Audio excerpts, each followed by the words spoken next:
Hello everybody, this is Margaret Harris in WHO headquarters Geneva, welcoming you to our global press conference on COVID-19 today, Friday, November 27. We have with us in the room our WHO Director General, Dr. Tedros.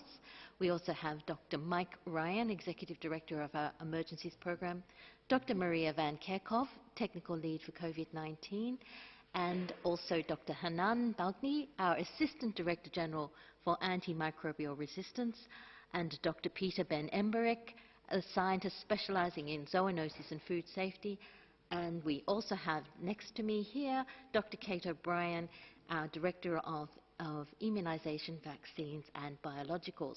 They will all be here to answer your questions, so please think about your questions now and get them ready.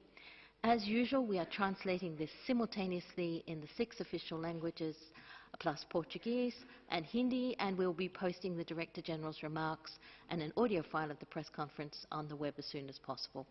Transcripts will be available later. So now, without further delay, I will hand over to Dr. Tedros to give us his opening remarks. Dr. Tedros, you have the floor.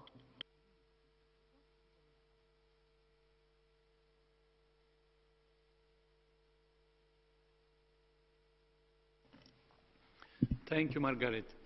Good morning, good afternoon, and good evening. COVID-19 is an uneven pandemic. All countries have been affected, but not all countries have been affected equally.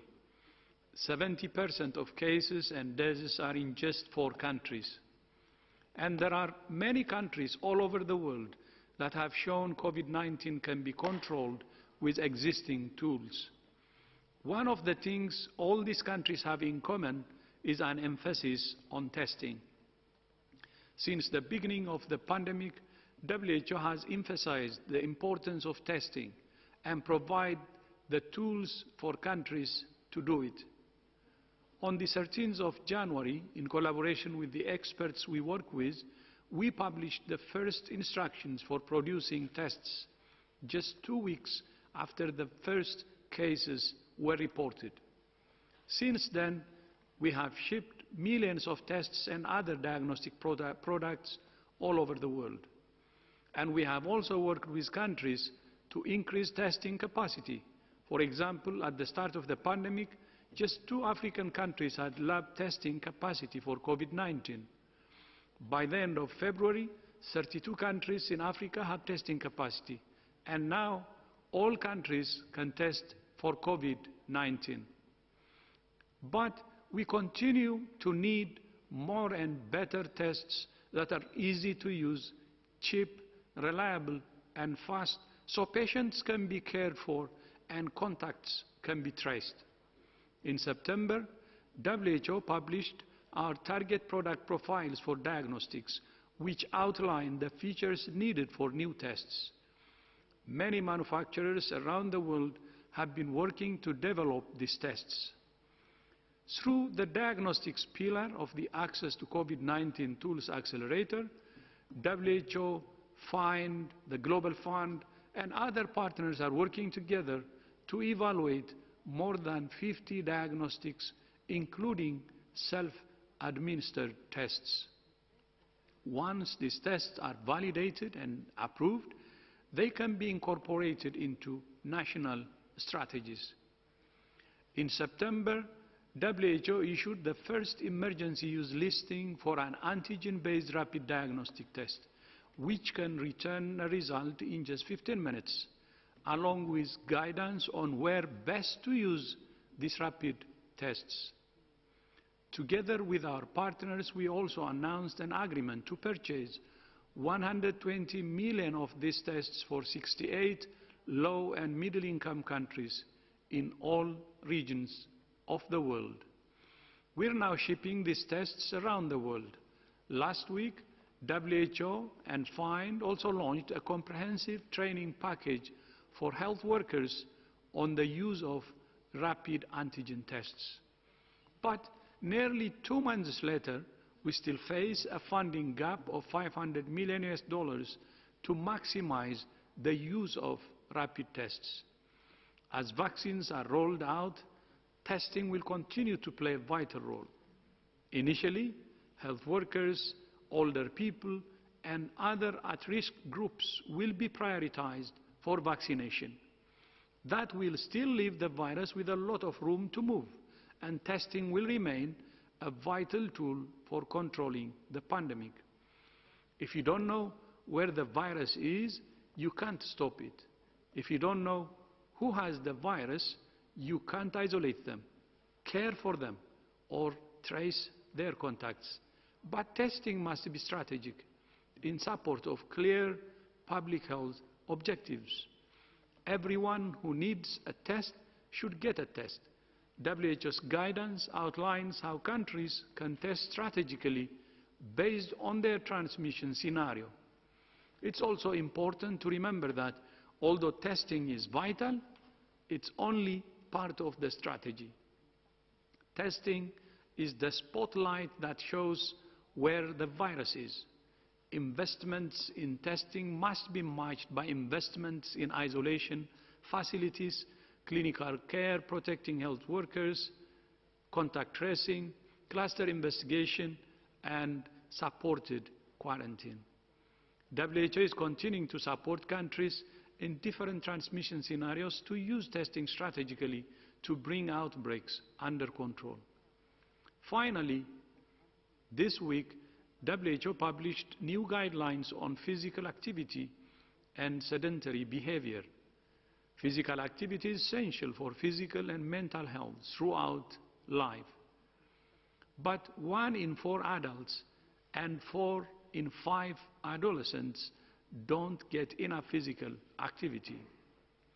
The new guidelines recommend between 150 and 300 minutes of moderate to vigorous activity per week for all adults, and an average of 60 minutes per day for children and adolescents.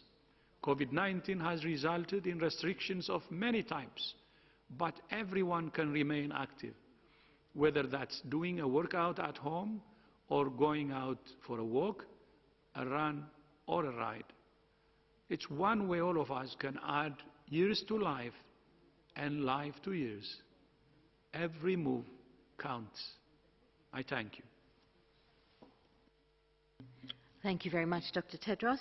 I will now open the floor to questions. I should let you know that I omitted to mention that we also have joining us remotely Dr. Mariangela Shumao, our Assistant Director General for Access to Medicines and Health Technologies, Dr. Bruce Aylward, Senior Advisor to the Director General who leads on the ACT Accelerator, and Dr. Soumya Swaminathan, our Chief Scientist. So once again, remember you have a wealth of expertise here to answer your questions. It will be an hour, so if I do not get to everybody, I apologize in advance. We will start the questions with Simon Ateba from Today News Africa. Simon, please unmute yourself and go ahead. Thank you, Margaret, for taking my question. This is Simon Ateba from Today News Africa in Washington, D.C. Pfizer has applied for emergency use of its COVID-19 vaccine from the FDA here in the USA, and is likely to be approved soon. But the Pfizer vaccine has to be kept at -70 degrees Celsius and needs special storage requirement not found in many hospitals, even here in the USA. With Africa having other problems, such as lack of constant electricity in many hospitals, what needs to be done between now and then for the Pfizer vaccine to be shipped to African countries? Or is it even realistic to distribute the vaccine in countries such as Nigeria, where there has never been a constant electricity in the past 50 years? Thank you.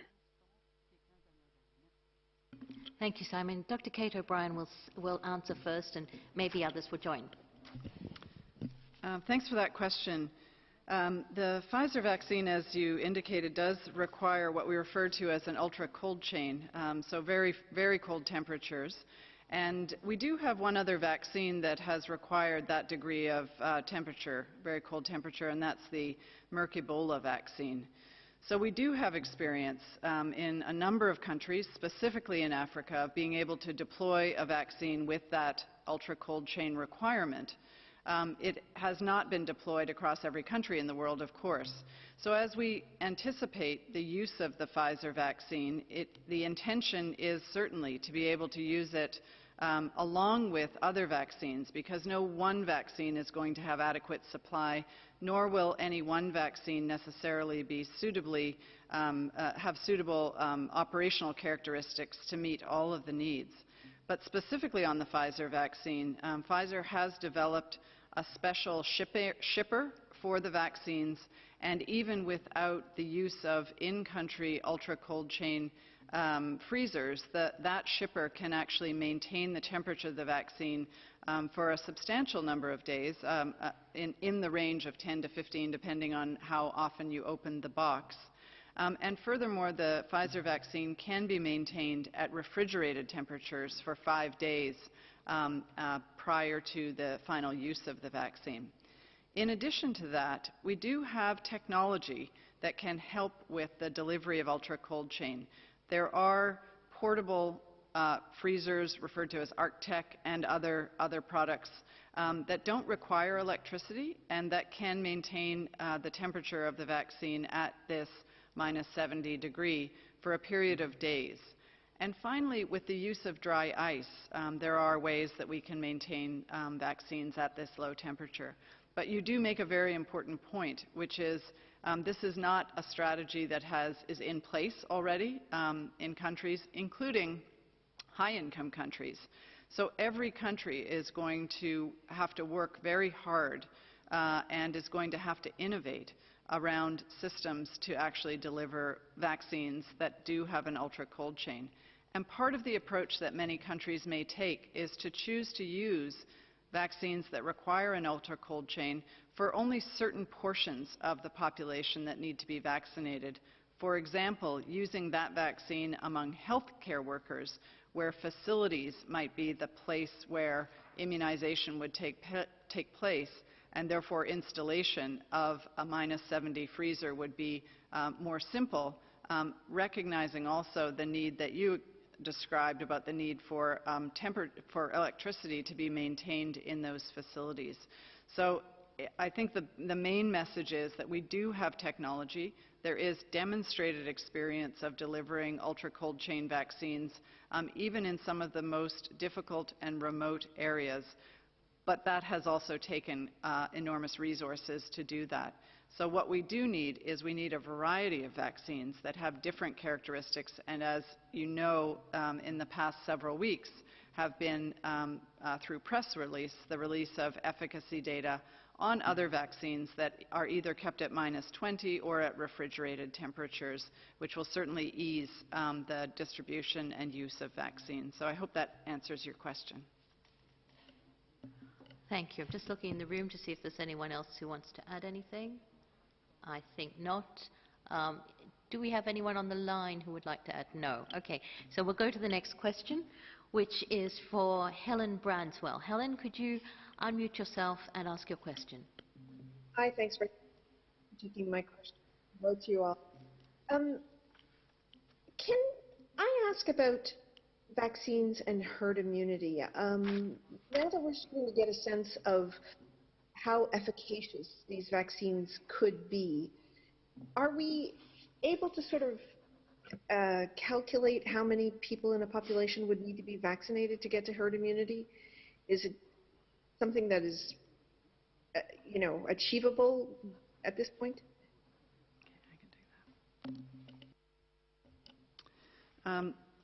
Another great question. So the concept of herd immunity, of course, is the idea that there can be people who have the appearance of immunity, in other words, are protected against disease, but themselves are not actually vaccinated. And the way that that happens is that it's at some point the number of people around them in the community are themselves immune, and as a result the non-immune people are protected because the virus or the pathogen simply has very limited ability to move around in the community. So just for those who maybe aren't familiar with what herd immunity is, I'll just clarify that.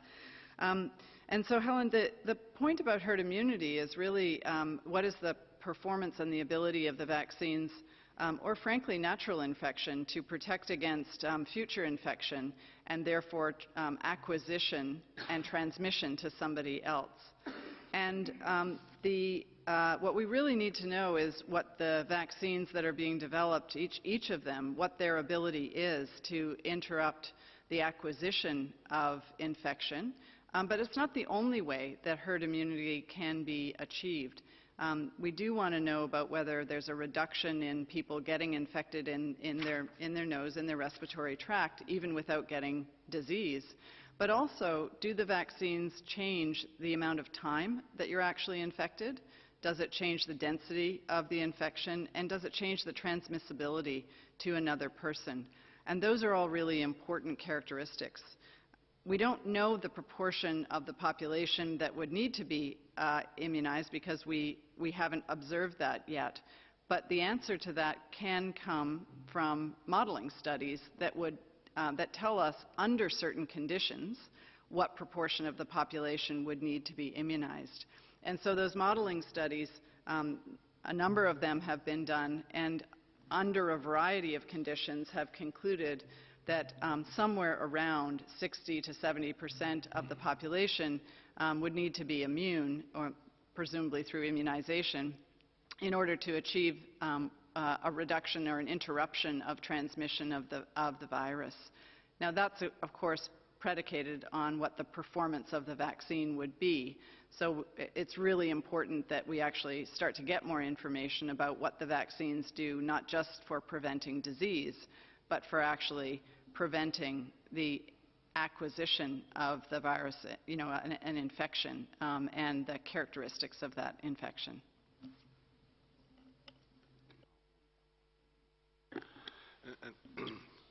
Thanks, Kate. Really clear. And just maybe to add that we also need to continue our understanding of the transmission dynamics of the virus, because it does not spread through a community like a common linear wave. And herd immunity concepts are built around that idea, that the disease spreads evenly through the community, and then everyone's absolute risk of being infected is about the same. And then if you have lots of protected people surrounding those who are unprotected, there's a barrier, there's a firewall around someone who's not vaccinated, a firewall of vaccinated people. And therefore you can achieve control and eradication sometimes without vaccinating everybody. That's the principle, I think, of herd immunity. But what we've seen with this virus is, I won't assign it cleverness, but the virus is very opportunistic. And we've seen that the virus can spread in particular circumstances. We've seen in many clusters that only 20% of the cases go on to transmit to others, 80% don't transmit to anybody else. We've seen super spreading events, certain contexts and certain groups who mix and the disease can explode. So it may be that it will take some very clever vaccination strategies to highly target people in our society who are more likely to carry, transmit and super spread with this virus. So just using an absolute number, Helen, may not be the best. I think we'll need some numbers to guide us in terms of policy, but I think we'll need to be much more surgical and precise in exactly who we target for vaccination. It may be much more important to target certain sections of the community than it will be to necessarily target some others who may not be participating in transmission as much. So I think the answers will come based on what Kate has said, but we also, I think, will need to remain vigilant. As long as there's a potential for super spreading events, there's always the chance that a very small incidence can lead to a large cluster of cases, even in the context of high levels of transmission or high levels of vaccination. And I think we'll need to be very, very careful to make sure we send the right messages to people. Vaccination will have a major impact on mortality, we hope. We hope it will have a very major impact on transmission and control. But I don't think anyone can promise eradication of this virus until we understand much more about the vaccine and much more about how the vaccines work in the real world, and until we understand much more about the details of transmission of this virus. Yeah, let me just, that's such a great point, Mike, and I just want to give an example to sort of bring it to life a little bit. Last year we had 2019, we had a terrible year of measles outbreaks around the world. And many of those outbreaks were happening in countries that had very high measles vaccine coverage. But it wasn't about the whole country's coverage that was important. It was about the sub-communities, the sub-national coverage. And so you absolutely can have lower vaccine coverage in a community that is a big enough community where a virus can spread. So I think Mike's made a really good point that we shouldn't be anchoring on a hypothetical number from modeling that somehow is going to be the whole country's coverage, but it's really about where is the virus at any given time and how much of a firewall is there for the virus in that community at that time when there are infectious people in the community. So I hope that gives an example of what Mike was trying to explain. Thank you, Dr. O'Brien. Dr. Ryan, I think Dr. Soumya Swaminathan would like to add something as well. I wanted to make a very quick point, Helen, because we were talking about vaccines with over 90% efficacy here. That's what we've seen from a couple of the early results. Just to point out that the mRNA vaccines are particularly good at stimulating innate immunity. And so what you see in the short term, we've only got data, for 2 months of follow-up, could be the effect of a non-specific innate immune response plus specific immunity. So while we hope that these vaccines do have over 90% efficacy, it would be wise to wait a little bit to look at the follow-up results from people in this trial. And that's why it's so important that the trials are continued, that they continue as placebo-controlled, double-blinded trials as long as possible, as long as it's ethically and practically feasible to do that, because there are a lot of questions that we still need to understand, and particularly, as I said, about duration of protection, about the impact on severe illness and on transmission of infection, and about the efficacy in different subpopulations, including the older age adults. So just something to keep in mind, especially when we see these very, very high efficacy readouts, is that we do need data over longer periods of time to make sure that those are actually the long-term protective effects. I just wanted to make that in addition to what's been said by Mike and Kate. Thanks. Thank you, Dr. Swaminathan. So our next question goes to Jamil Chade. Jamil from Brazilian media. Jamil, unmute yourself, please, and ask your question. Yes, thank you, Margaret. Thank you for taking my question. This is a question to Dr. Ryan. Could you tell us a little bit of the scenario for Brazil at this current stage? Can we talk about a second wave already in terms of Brazil, or the first wave has never ended for us to be calling it a second wave? And what lessons from Europe could Brazil learn in this eventual second wave? Thank you.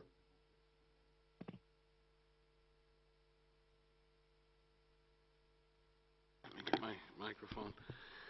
Yes, and I think there are lessons there for all of Central and South America, and most of Central and South America went through a very tough time in terms of cases and deaths, and the numbers have progressively fallen in most countries over a couple of months. But now we see the prospect of numbers increasing again, and I think there are lessons to be learned from North America, lessons to be learned from Europe. I think what we've seen is where countries have taken decisive action to try and reduce community transmission, they've managed to turn that curve around. But that's taken quite a deal of cooperation from people in terms of understanding the need to do more physical distance and to really focus on mask wearing, to focus on hygiene, and in some cases to accept restrictions of movement and so-called lockdowns.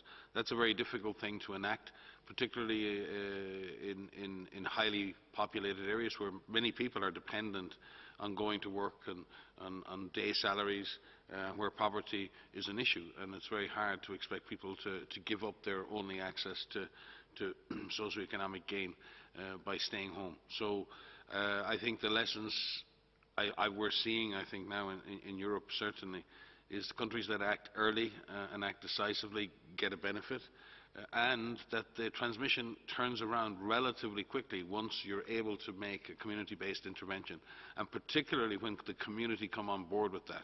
And we've seen a significant shift in behaviour in countries towards people really working not only on avoiding transmission in large settings or in the public environment, but really looking at transmission in the household and trying to reduce the risk of secondary transmission at home, which has become a major factor in Europe and North America for transmission. Focusing on protecting yourself and protecting others, that individual education, individual knowledge transfer, and getting that clear and consistent messaging out. I think Europe this time round has done a much better job in having consistent processes across all of its, let's look at the European Union, the member states of the European Union have aligned better on the types of measures. They've looked the same in how they've approached things much more. There's been a consistency in that messaging, and if you see the European Union as a sort of a federation of states, and you look at a very large country like Brazil or other large federated states, that ability to negotiate with and reach consensus with subnational entities and find consensus on how to move forward together so that populations get clear and consistent messaging, clear decisions on public health action, clear decision on mandates that are to be implemented by government. I think that's what we've seen.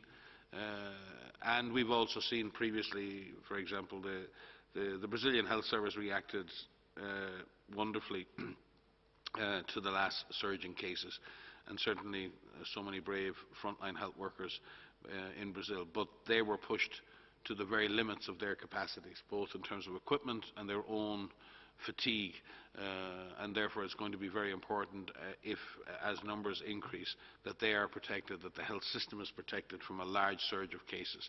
You cannot assume that a health system can take the same beating a second time round. And what we have seen too, as case fatality rates have dropped, and in every age group, and what we've seen is higher recovery rates for all age groups, and that's been over the summer, and that's been very much down to doctors and nurses having more time with patients, having more time to give clinical care.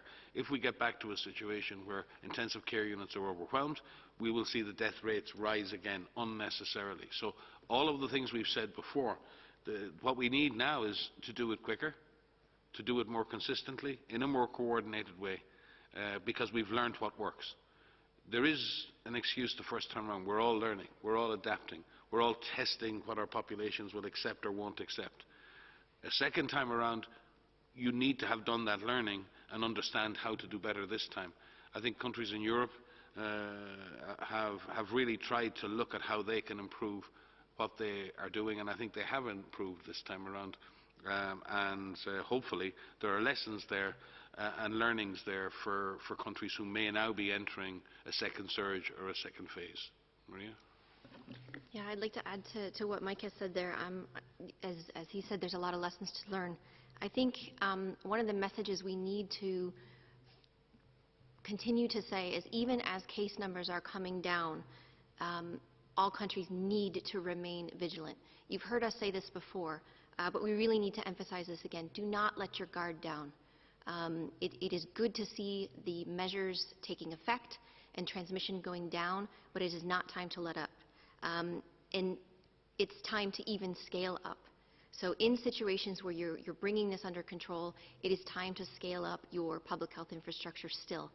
Work on making sure that you have adequate workforce to do active case finding, to conduct those tests, to use those tests strategically, as you heard us say many times, and the Director General emphasize again today, to work to have your health systems be ready for any potential resurgence. That includes making sure you have ample hospital beds, ICU beds, supplies, PPE for your staff. It is still time to scale up. I know that sounds like it's probably not, doesn't make sense. If case numbers are going down, why do I need to scale up? It's just use the time appropriately to prepare. And to revise, as Mike has said, we're learning, and so you can tailor your approach to be more agile to where is needed and use those resources best if you have any resurgence. And be very quick and decisive when there is a resurgence. So the earlier the action you have, if you have that resurgence, the quicker you can prevent clusters of cases, cases becoming clusters, and clusters turning into community transmission. But what we don't want to see is situations where you're moving from a so-called lockdown state to bringing the virus under control to moving to a so-called lockdown state. And it's really important at that time when transmission is brought under control that we don't give up. We don't let our guard down. We still need to ensure that everyone remains vigilant. Everybody knows that this is not yet over. We're working towards bringing this over altogether, but we still need to think about what we do every day. We still need to take a risk-based approach throughout the actions that we have every day until this pandemic is over. And I think that we just need to make sure that we just don't let up. And I think that's something that we have to hammer in because there is no reason to have a second surge. There is no reason to have another wave or another surge. It is within our power to be able to keep transmission low. And we've seen dozens of countries show us that it can be brought under control, and it can stay under control. Thank you very much, Dr. Ryan and Dr. Van Kerkhove. The next question goes to Bayram from Andalou. Bayram, can you unmute yourself and please ask your question? Thank you, Margaret, for taking my question. According to certain sewage samples in Marseille, France, it seems the cases of COVID-19 already started to decline before France put the current lockdown, which could mean that the lockdown was not really efficient. Some specialists even said getting people confined in closed settings at home increased the cases after the start of lockdowns. And that is also visible in sewage samples. Do you have any comment on that? Thank you so much. So your question was about whether or not lockdowns work and do they exacerbate transmission by confining people. Is that correct, Bayram? Yeah, it is correct, yes. So thanks for that question. It's a very important one because if people are asked to stay at home and there's stay-at-home orders and there is virus circulating in the community, if there is somebody that is infected and they're put in the home, there's the possibility that the virus can transmit within the home. That's why one measure alone is not enough.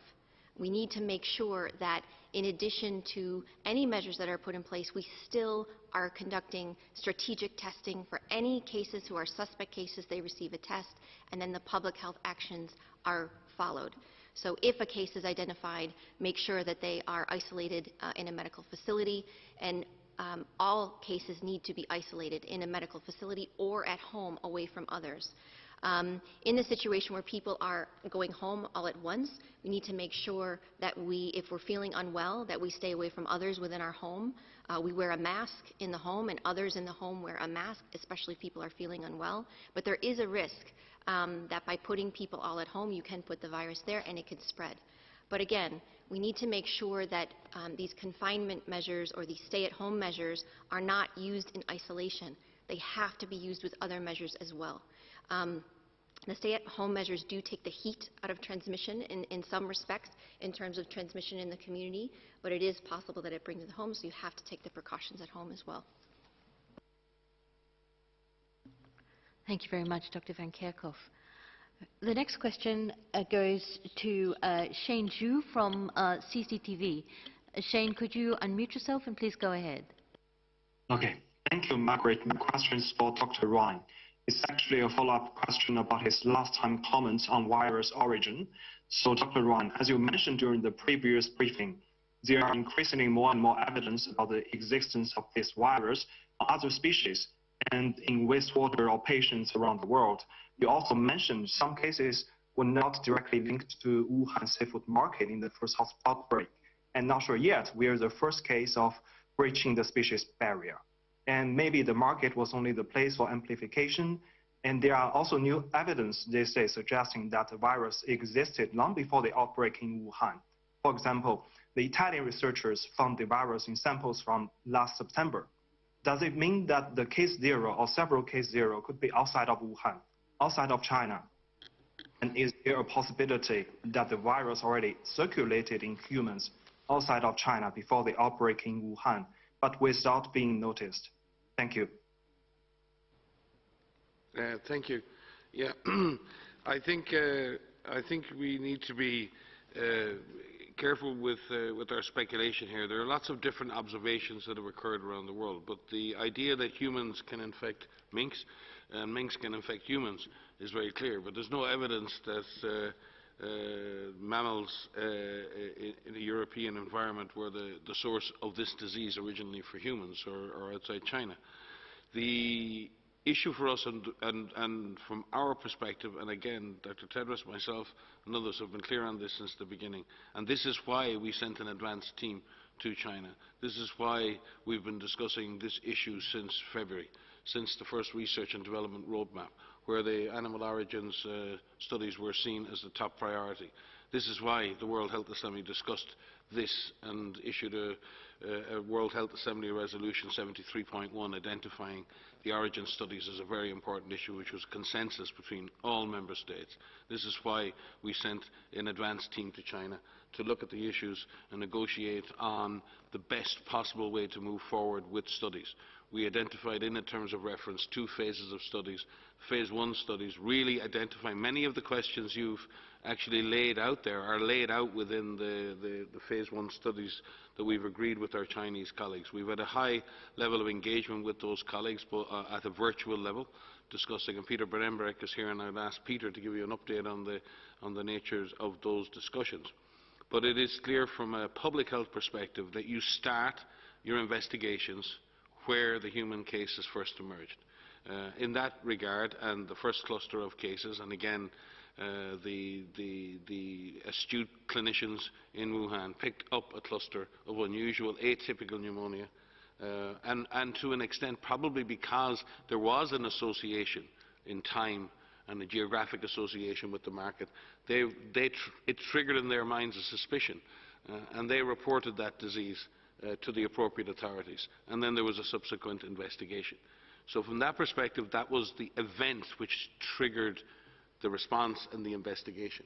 And that's very important, and the physicians and others and people involved in that initial detection deserve credit. The question then is, what was the original origin of the virus? And nobody has that answer.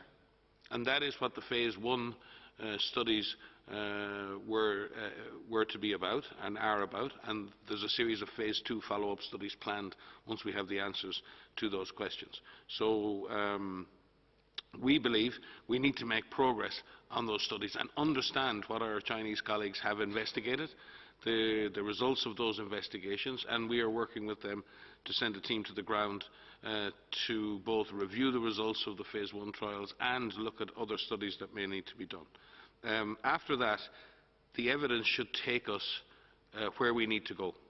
But to speculate on where the virus emerged precisely without starting where the human disease emerged, for us, doesn't represent the best way forward. However, at the same time, we are working with scientists all over the world. We are open, we receive information. There are publications being made almost every week on animal studies, and we will continue to track that, and we will take every detection in France, in Spain, in Italy very seriously, and we will examine each and every one of them. And we have taken action directly with researchers. Maria may speak to that, and how we've engaged with researchers who've published unusual results from other countries to try and validate those results as well.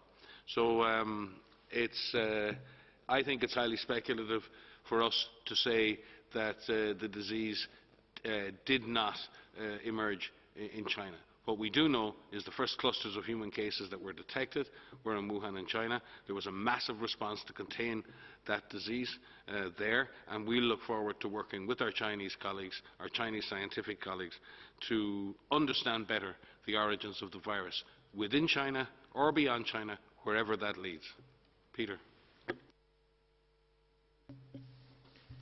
Thank you, Mike. And yes, as you said, the international team has started to work with their counterparts in China, updating each other on existing and past studies and ongoing studies. and we are starting now to discuss the famous phase 1 studies, the studies that need to be conducted in and around Wuhan to look back at what happened back in late 2019. We need to push back our understanding of what happened before the detection of the initial cases. We have to make the link between that event and the original animal that was the source of this virus. We know that the virus belonged to a group of viruses that have their natural niche in bats, in certain families of bats, but between bats and the event in Wuhan we have a big gap, and that's the purpose of all these studies, is to fill that gap and understand what happened between these two events and where it happens. But for the time being we have to start where we have the first solid clues, and these are the first detected human cases in Wuhan in late 2019. Thank you. Thanks. Just a couple of comments to add on to what Mike and what Peter has said. So there's some additional work that is ongoing as well, looking at some wastewater studies. Some countries have looked at retrospective samples of wastewater. There was a study that hasn't been published that had one sample that they found RNA, but that hasn't been published. And there are other studies that found RNA in December in Europe, in Italy. There's one study that was published very recently looking at it's a serologic study, seroassay study, looking at some samples from Italy from a cancer screening institute in the fall, and they found positive samples, seropositive samples in September using an ELISA test, and in October using microneutralization. We've reached out to these researchers and they have generously offered to work with us and to collaborate with us on some further studies looking at those samples, just making sure that we can do some further studies with samples from that cancer institute. In addition to that, there are a lot of analyses that are ongoing looking at genetic sequences. So as you know, there are more than 200,000 full genome sequences that have been made available, and this is an incredible global collaboration of researchers all over the world. We still need more, so please continue to share those sequences. And there are phylogenetic analyses, and there are really incredible scientists that are looking at these to look at how this helps shape our understanding of this virus and the way that this virus moves. So there are a lot of sources of information, but as Mike has pointed out, as Peter has pointed out, the studies need to begin where the first cases were detected, in Wuhan, where those first cases were detected in December. And then we follow the science, wherever the science leads us in terms of further investigations and studies that need to be undertaken. But there's a wonderful global collaboration that is ongoing, and these studies will be conducted. Thank you, Dr. Van Kerkhoff. One more. Sorry. Dr. Tedros. So on the study of the origin of the virus, one thing that has to be clear is the study will start from China, Wuhan, where the first report came. And then from there, based on the findings, we can go anywhere. So I think it's better to really underline that. Thank you. Thank you, Dr. Tedros. So the next question goes to Stephanie Nebahay from Reuters. Stephanie, please unmute yourself and go ahead.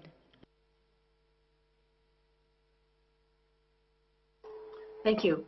Thanks for taking my question. I wondered if either Kate O'Brien or Dr. Soumya would like to comment on this, the AstraZeneca results and the idea of needing a new trial, in effect, to check the findings of the lower dosage, the efficacy with the lower dosage, that first part. So I wondered if you think that is necessary, and whether the current results are reliable enough to, give regulators a full picture. Thank you.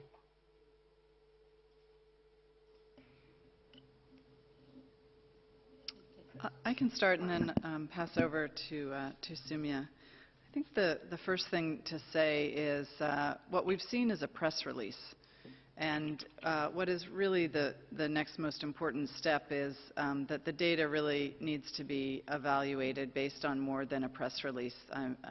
There's only, first of all, a limited amount that can be said in a press release, and secondly, it really needs to be reviewed in terms of the data and questions asked about the data that may come up in the course of the review. So it's difficult to weigh in on this. I think what we can emphasize, though, is that from what we understand about the press release, there is certainly something interesting that has been observed, but there are many reasons that could underlie the differences that were observed. And so certainly more information is needed, and that includes evaluations of the immune response in the trial as well. So I think it's too early for us to say anything about what we make of the data and what is needed next. What we really need to see is more than a press release, and to really see the data and have a chance to ask the questions that are needed. I'll pass over to Soumya. Yeah, thanks, Kate. Maybe just to add to that, again, what we know is what we've seen from the press release, and it appears that less than 3,000 people were given the schedule with the half dose followed by the full dose of the vaccine.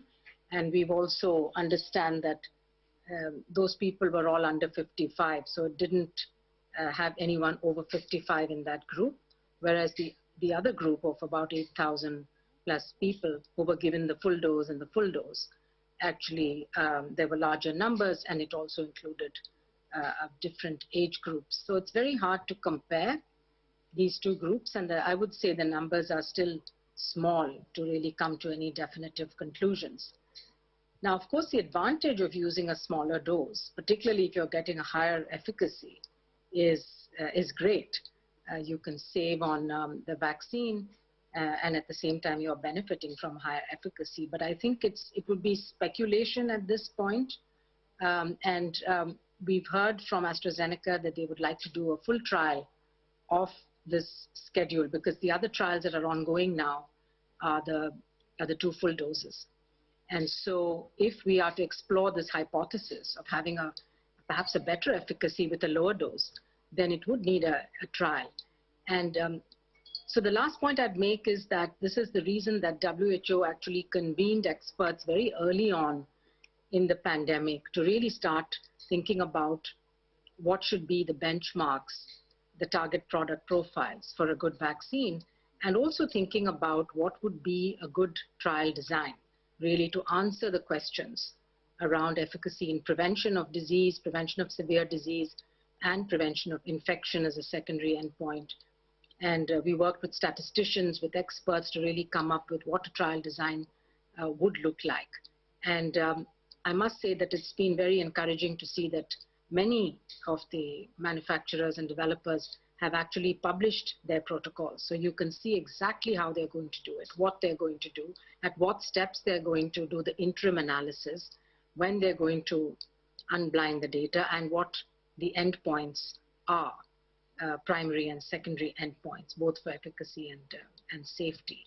So I think that transparency and sharing is extremely important for scientists to evaluate, to compare also between different vaccines, because let's not forget, we have dozens of vaccines in the pipeline, and we are going to be in a situation where we might have a variety of different vaccines with a variety of different results, and people are going to have to make decisions and choices.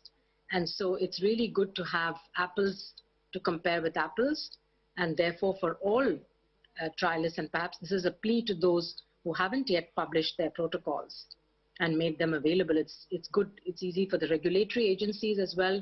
It's good for organizations like the WHO that have to make decisions based on comparisons. And it's good for citizens also in general. It generally builds the trust in the process of vaccine development. Thank you. Thank you, Dr. Swaminathan and Dr. O'Brien. The next question goes to Shoko from NHK. Shoko, can you unmute yourself and ask your question? Hello, Margaret. Can you hear me? Very well. Please go ahead. Thank you for taking my question. So Dr. Tedros just mentioned the study of the origin of the virus will start in China, but is the international mission going to the field in Wuhan? Thank you.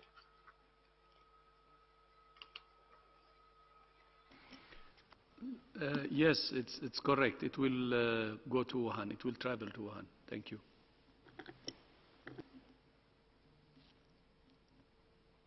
Okay, thank you. That was an easy question.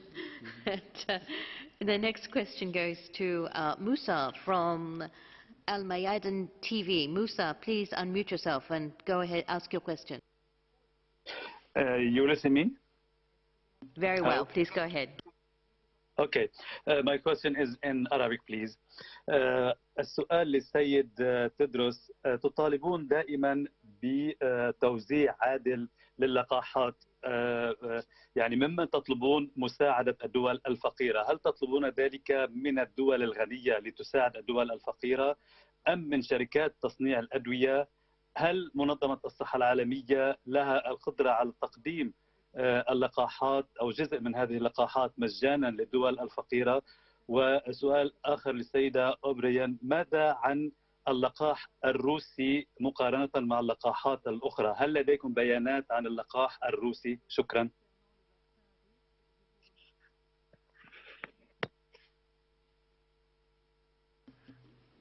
Thank you. Yes, this sounds like a question. The first question is about COVAX, really, about distribution of vaccines, and the second one is specifically to Dr. O'Brien. Dr. Aylward, are you online? If not, we can start with Dr. O'Brien and then move over to Dr. Aylward. How about that? Dr. Mariangela Shimau as well will be able to speak to that as well, I think, yeah. So we'll start with Dr. O'Brien.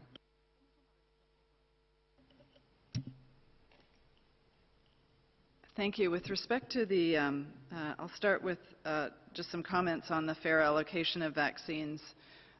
There is, as I think people are aware, WHO has, through the ACT Accelerator and the COVID vaccine component of the ACT Accelerator, is a partner in the COVAX facility, which is the global mechanism for all countries around the world to aggregate demand and the financing for vaccines and to assure that there is fair and equitable access through the WHO Fair and Equitable Access Mechanism, which can be then applied to those vaccines that are procured through the COVAX facility. And that facility has a component of the facility for the 92 countries or the 92 countries that will be supported for the procurement of vaccine, and it also includes a part of the facility where countries who are wealthier countries would themselves pay for vaccines that are procured through the facility. So there is a mechanism for all countries to have fair and equitable access, and for those countries that are not able to themselves afford vaccines to be supported to do that. That support is coming from overseas official development assistance and from contributions from other sources. And there is, of course, a relationship for entering into contracts with manufacturers, and those discussions with manufacturers are well underway for the facility, with a number of agreements made already and others that are fully being developed at this point. And perhaps Mariangela would like to say a little bit more about the allocation. We have developed an allocation mechanism that WHO has led, and that really is about allocating vaccine in a fair and equitable way across all of the countries. For the first 20%, all countries would receive vaccine and in an equal rate, and following that, for vaccines beyond the 20% of the population, for countries that want to go beyond that level, there may be consideration, if we're still in supply shortage, about the pace that countries would get vaccines would account for vulnerability and the threat of COVID. So I'm sure Mariangela might want to say more about that. On the issue of the Russian vaccine, the Gamaleya vaccine, again, we've had a press release from the Gamaleya vaccine in the past several days reporting very high efficacy from this viral vector vaccine. And this is also very welcome news, along with the other 3 manufacturers that have reported efficacy data. But I want to emphasize again what we emphasized before is these are data that have been reported through press releases. And what is really important and critical at this point is for those data to be reviewed by regulators and reviewed at WHO also for policy reasons and for regulatory reasons, for WHO pre-qualification or emergency use listing, and for those data to be in the public domain through the usual mechanisms that are used, which is through the peer-reviewed publication process. So we're really eager to see the results of all of the reports and of any vaccine that is able to report results from phase 3 clinical trials on the prevention of disease. So I'll see, I don't know if Bruce is on the line or if Mariangela would like to join in, or Soumya. Thank you. Dr. Mariangela's on the line, I believe, so over to you. Thank you. Thank you, Kate, for a very, I almost have nothing else to add except on the allocation, because I think Dr. O'Brien has explained quite well. But I would like to add regarding the vaccines, the Russian vaccine, and because WHO, you know, we have mentioned in weeks before, WHO has issued an expression of interest to assess for emergency use listing candidate vaccines on phase 2B and phase 3. And this expression is still open. There are several of these the advanced candidates on phase 3 that have expressed interest and are in discussions with WHO, exchanging information. And like Dr. O'Brien has mentioned, we still have to see some of not only the clinical data, but also the good manufacturing practices data that are part of when a country does an emergency use authorization or WHO does an emergency use listing, it's based on a series of important information, non-clinical, clinical, and referring to manufacturing practices. So this is work ongoing, and I think Dr. O'Brien has explained quite well the allocation. Thank you, Kate. Thank you very much. Oh, and Dr. Tedros has something to add. Yeah, thank you. So with regard to vaccines, you know, when we started the ACT Accelerator, we had 2 objectives. The first one is accelerating or speeding up development of products, and the second objective, fair distribution. So based on that, we have been working, and now there are 3 critical elements for the success of the ACTA. 1, finance, and I think we have said it many times. We need $4.5 billion immediately. And second, it's political commitment. Probably you have followed the G20 summit and the UN General Assembly. Many countries are committing to use vaccines for COVID as global public good, meaning to share it fairly. So the political commitment is important. We have it now, of course, a pledge, but that has to be translated into action because we're going to have the vaccines now. So the political commitment will be real when we see it in action. So that's the second. Third, we have to prepare countries for vaccination, and strengthening the infrastructure will be important. As one of the journalists asked, you know, some of the vaccines need minus 70 degrees centigrade refrigeration. So we may have those vaccines, we may have other vaccines that could be refrigerated between 2 to 8 degrees. But we have to prepare the system for any eventualities or the infrastructure of countries.